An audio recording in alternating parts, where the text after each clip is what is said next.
Getting new information from Quincy city leaders about when the new Target store could open its doors. WGEM's Ryan Hill joins us live now this morning from that site with those details. Ryan, good morning. Good morning.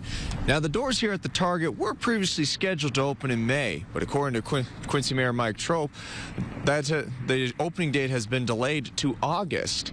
Now, Trope says he spoke to the company and the developers about 2 weeks ago, and supply chain issues have delayed delivery of building materials. Now, Trope says interior work is now underway, but the city doesn't have a clear picture of what it will look like.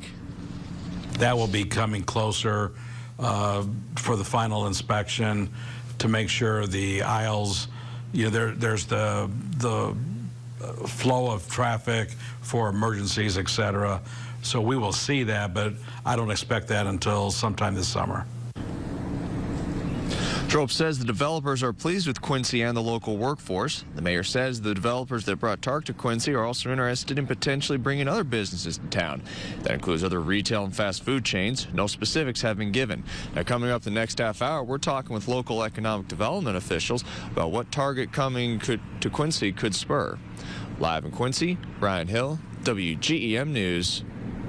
Ryan, thank you. Trope says there are other vacant buildings they're looking at filling. That includes the old Shopko building and the old Sears building.